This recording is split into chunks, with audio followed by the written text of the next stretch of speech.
એક વ્યક્તિ ધારે તો શું નથી કરી શકતી।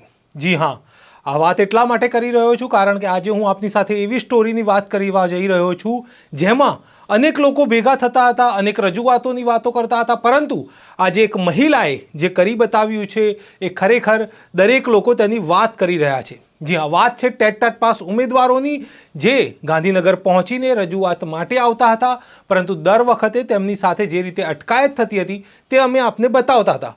પરંતુ આજે એક મહિલા વિધાનસભા સુધી પહોંચ્યા અને તેમણે કુબેર ડિંડોર તેમજ પ્રફુલ્લ પાનસેરિયાને પણ રજૂઆત કરી, જેને લઈને હું આપની સાથે વાત કરીશ આ વિડીયોમાં। નમસ્કાર, નવજીવન ન્યૂઝમાં આપનું સ્વાગત છે। હું છું આપની સાથે ફૈસલ મંસૂરી। શકુંતલા રાઠવા નામના એક મહિલા જે પોતે કોમ્પ્યુટર ટીચર બનવા માંગે છે, તેમણે સપનું સેવ્યું છે શિક્ષિકા બનવાનું, પરંતુ તેમનું સપનું ક્યાંક ને ક્યાંક પૂર્ણ નથી થઈ રહ્યું કારણ કે જ્ઞાન સહાયક યોજના આવી ગઈ છે। તેઓ રજૂઆત પણ કરતા હતા, ઘણા સમયથી રજૂઆત કરતા હતા, જ્ઞાન સહાયકના વિરોધમાં આંદોલન પણ ચાલે છે, પરંતુ સરકાર સુધી ક્યાંક ને ક્યાંક અવાજ નથી પહોંચી રહ્યો। ત્યારે શકુંતલાબેન રાઠવાએ પહેલાં પણ રજૂઆત કરી હતી, પરંતુ એ રજૂઆત ક્યાંક ને ક્યાંક પહોંચી ન હતી।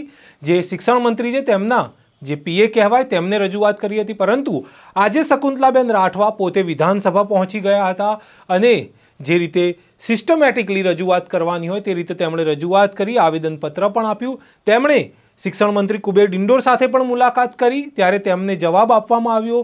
ત્યારબાદ રાજ્ય કક્ષાના મંત્રી પ્રફુલ્લ પાનસેરિયા સાથે પણ મુલાકાત કરી, પ્રફુલ્લ પાનસેરિયા સાહેબે પણ તેમને જવાબ આપ્યો, પરંતુ આ બંનેના જવાબથી તેઓ સંતુષ્ટ નથી અને તેમણે એક વિડીયો બનાવ્યો અને પોતાના સાથીઓને ટેટ પાસ ઉમેદવારોને સંદેશો આપ્યો। આપ સાંભળો કે શકુંતલાબેન રાઠવા શું કહી રહ્યા છે।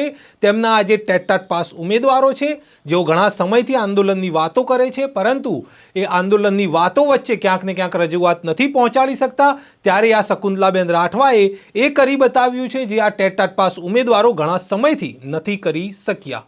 જય હિન્દ મિત્રો, હું શકુંતલા રાઠવા આજે કાયમી શિક્ષક બાબતે અને કમ્પ્યુટર શિક્ષકની ભરતી બાબતે સ્વર્ણિમ સંકુલ ખાતે ડિંડોર સાહેબને મળવા ગઈ હતી, પરંતુ ત્યાં મને ડિંડોર સાહેબ ન મળ્યા। એમના જે પીએ હતા પીએસ પટેલ સાહેબ એમને મળી અને કાયમી શિક્ષક અને કમ્પ્યુટર શિક્ષક બાબતે રજૂઆત કરી, ત્યારે એમને કીધું કે સારું, અમે સાહેબને આપના વતી રજૂઆત કરીશું। તે બાદ હું વિધાનસભા આવી અને ત્યાં આવીને હું ડિંડોર સાહેબને મળી, તો ડિંડોર સાહેબે એમ કીધું કે સારું, અમે કરીશું। મારી વાત સાંભળી અને એમ કહ્યું કે કરીશું। પછી હું રાજ્યકક્ષાના આપણા જે પ્રફુલ્લ પાનસેરિયા સાહેબ છે એમને મળી અને આપણી રજૂઆત કરી, ત્યારે કાયમી શિક્ષકની અને કમ્પ્યુટર શિક્ષકની રજૂઆત કરી, ત્યારે એમને એમ જ કીધું કે હા કરીશું, વિચારણા ચાલે જ છે। મિત્રો, આપણે જ્યારે પણ રજૂઆત કરવા આવીએ છીએ ને, કાયમી શિક્ષક બાબતે હોય કે કમ્પ્યુટર ટીચર બાબતે હોય કે માધ્યમિક શિક્ષક બાબતે હોય કે વ્યાયામ ટીચર કે સંગીત ટીચર કંઈ પણ હોય, ત્યારે આપણને એક જ જવાબ મળે છે। કોઈ પણ મંત્રી હોય એ આપણને એમ જ કહે છે કે હા કરીશું, હા થશે, હા વિચારણા ચાલુ છે। આવો જવાબ આપણે ક્યાં સુધી સાંભળશું? આપણને ભરતી કેલેન્ડર જોઈએ છે, ભરતી ક્યારે કરશે, કેટલી કરશે એ માહિતી જોઈએ છે અને એ પ્રમાણેની રજૂઆત કરવાની છે। મિત્રો, આવો જે પણ લડાઈ લડે છે, હકની લડાઈ લડીએ છીએ આપણે, બધાને સપોર્ટ કરો અને એકવાર ઘરની બહાર નીકળો અને આપણે કાયમી શિક્ષકની ભરતી લાવીને જ રહીશું। તો વાત એ જ છે કે એક વ્યક્તિ ધારે અને સિસ્ટમેટિકલી આગળ વધે તો શું ન થઈ શકે। જી હા, શકુંતલાબેન રાઠવાએ એ કરી બતાવ્યું છે। તેઓ શિક્ષણ મંત્રી કુબેર ડિંડોરને મળ્યા, તેમને રજૂઆત કરી, તેમણે ક્યાંક ને ક્યાંક એવું કહ્યું કે અમે કરીશું, એટલે કે દર વખતની જેમ અમે ભરતી કરીશું એવી વાત કરી। પ્રફુલ્લ પાનસેરિયા સાહેબને પણ મળ્યા, પરંતુ તેમણે પણ એ જ જવાબ આપ્યો કે અમે કરીશું। આ ઉમેદવારોની માંગ છે કે ભરતી કેલેન્ડર જાહેર કરવામાં આવે। જો જીપીએસસી ભરતી કેલેન્ડર જાહેર કરે, હવે તો રેલવે પણ ભરતી કેલેન્ડર જાહેર કરવાનું છે, તો પછી શિક્ષણ વિભાગ કેમ ભરતી કેલેન્ડર જાહેર ન કરી શકે, તેવો આ ઉમેદવારોની માંગ છે। તેમજ વ્યાયામના શિક્ષક અને કોમ્પ્યુટર શિક્ષકની પણ ભરતી કરવાની આ ઉમેદવારોની માંગ છે।